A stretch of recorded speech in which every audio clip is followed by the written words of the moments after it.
क्या आप भी संबंधित अधिकारी का इंग्लिश, कंसर्न्ड ऑफिसर, संबंधित कर्मचारी का इंग्लिश, कंसर्न्ड एम्प्लॉय, संबंधित व्यक्ति का अंग्रेजी, कंसर्न्ड पर्सन बोल रहे हैं? आप बहुत बड़ा गलती कर रहे हैं। तो आज इस वीडियो में हम इन्हीं तरह के कुछ होने वाली गलतियों को सुधारे जाएंगे। आज इस वीडियो को देखने के बाद आपको लगेगा काश यह वीडियो पहले देखा होता।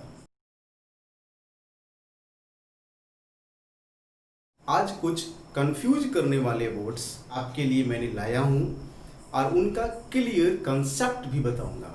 ये सारे वर्ड्स जनरली लोग कंफ्यूज होते हैं और गलत बोल जाते हैं। कभी कभी आप हंसी के पात्र भी बनते हैं। इस वीडियो को देखने के बाद आपको इन सारी भ्रांतियां और कंफ्यूजन जो होंगे वो दूर हो जाएंगे। एपिसोड में आगे बढ़ने से पहले आपसे अपील है, अगर आपने मेरे चैनल को अभी तक सब्सक्राइब नहीं किए हैं प्लीज़ इसे सब्सक्राइब करें, बेल आइकन को दबाना बिल्कुल भी ना भूलें ताकि आने वाले वीडियोज़ की नोटिफिकेशन आप तक पहुंचती रहे। सबसे पहले आज हम जो वर्ड इसमें देखेंगे वो है हिस्टोरिक, दूसरा है हिस्टोरिकल। इन दोनों वर्ड्स में अंतर क्या है?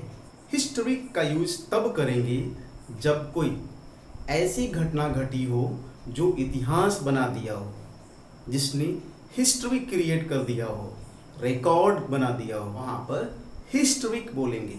जैसे हिस्टोरिक विक्ट्री, ऐतिहासिक जीत, मतलब ऐसी जीत जिसने हिस्ट्री क्रिएट किया हो, इतिहास रच दिया हो। लेकिन जब आपको इतिहास से संबंधित बोलना है, जैसे ऐतिहासिक स्मारक, तो आप बोलेंगे हिस्टोरिकल मॉन्यूमेंट। मॉन्यूमेंट में स्मारक होता है, यानी कि ऐसी चीज़ें जो ऑलरेडी हिस्ट्री में दर्ज हो चुकी हैं उन्हें पुनः अगर हम हिस्ट्री से जोड़कर बोल रहे हैं तो बोलेंगे हिस्टोरिकल। जैसे हिस्टोरिकल प्लेसेस, ऐतिहासिक जगहें, हिस्टोरिकल पैलेस, ऐतिहासिक महल। दूसरा जो कंफ्यूज करने वाले वर्ड्स हैं इकोनॉमिक और इकोनॉमिकल। इकोनॉमिक जब भी आप बोलेंगे तो तब बोलेंगे जब आपको अर्थव्यवस्था से संबंधित कुछ बोलना है। जैसे economic condition of India is staggering, मतलब भारत की आर्थिक स्थिति हिल डोल रही है, मतलब खराब हो रही है। ठीक है, तो आप बोलेंगे इकोनॉमिक कंडीशन, यानी कि अर्थव्यवस्था से संबंधित। दूसरा, जब आप इकोनॉमिकल बोलेंगे इसका मतलब होता है सोच समझ कर खर्च करना, सोच समझ करके पैसे की हिसाब रखना। जैसे your expenses should be economical, आपके जो पैसे की खर्च है वे सोच समझ कर होनी चाहिए, मतलब ज़्यादा नहीं होने चाहिए, उतनी ही होनी चाहिए जितनी होनी जरूरी है। तीसरा जो कंफ्यूज करने वाले वर्ड्स हैं वो हैं अफेक्ट और इफेक्ट। जब आपको वर्ब के रूप में बोलना है तो अफेक्ट बोलिएगा, और जब सिंपली नाउन के फॉर्म में बोलना है तब आप इफेक्ट बोलिएगा। लर्निंग इंग्लिश, इंग्लिश सीखना, कैन अफेक्ट योर करियर, आपके करियर को प्रभावित कर सकता है। The effect of learning English is that, अंग्रेजी सीखने का प्रभाव यह है कि you will get respect in society, आप समाज में आदर के पात्र बनेंगे, आपको आदर मिलेगा। तो आपने देखा कि एक जगह वर्ब का इस्तेमाल हुआ, दूसरी जगह नाउन का इस्तेमाल हुआ। नेक्स्ट जो वर्ड्स आपको कंफ्यूज करते हैं वो हैं वुंड।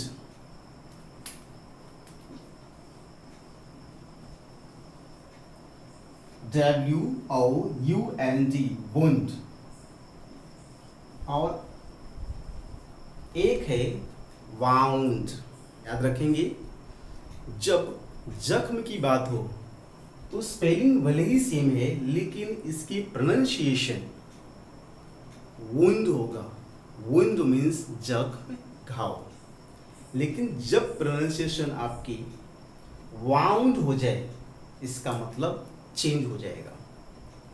तो वो क्या है थोड़ा समझ लें। इंग्लिश में एक और वर्ड होती है वाइंड।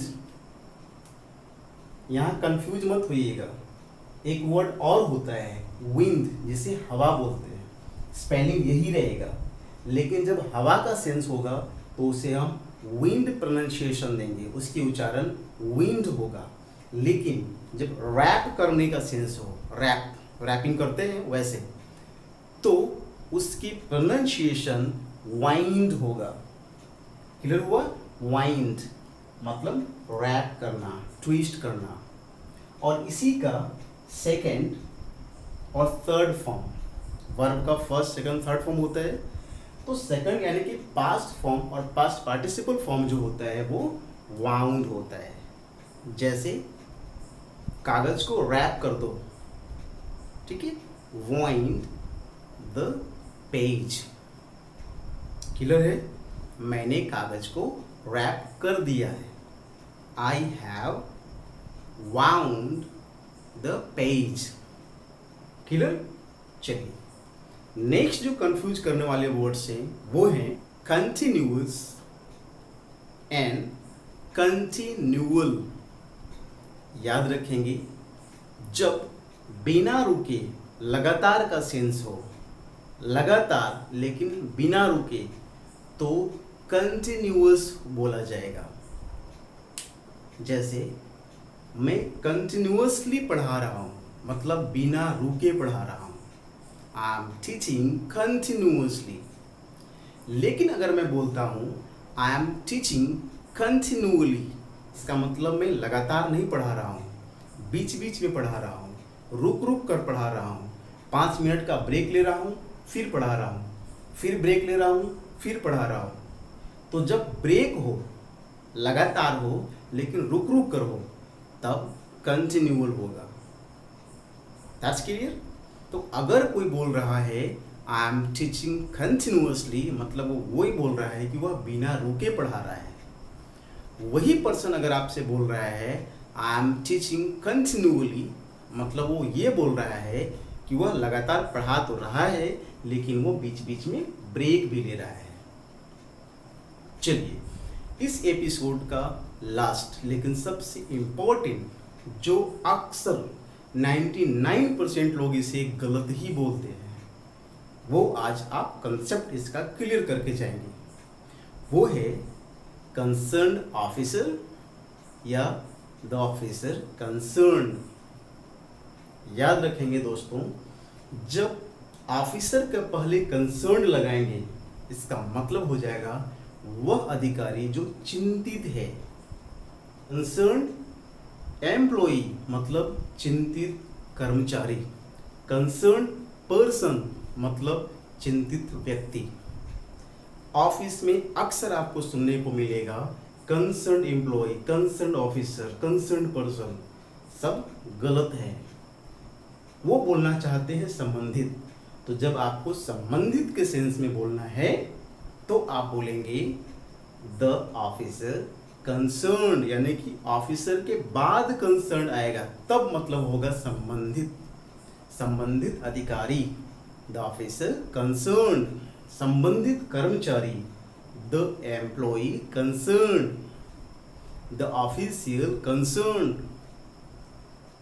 संबंधित व्यक्ति, the person concern. That's clear? अक्सर आप देखिएगा जब कोई ऑर्डर पास होती है और कॉपी टू लिखा जाता है तो नीचे आपको कंसर्न ऑफिसर लिखा हुआ मिलेगा, ये गलत है। यहां पर क्या होना चाहिए? The officer concern. अगर आपको यह वीडियो पसंद आई है तो इसे लाइक करें, ज़्यादा से ज़्यादा लोगों तक शेयर करें ताकि उन्हें भी फ़ायदा हो। आपको यह एपिसोड कैसा लगा आप कमेंट बॉक्स में कमेंट करें और इस तरह की इंटरेस्टिंग वीडियोज़ को देखने के लिए इस चैनल को फॉलो करते रहें।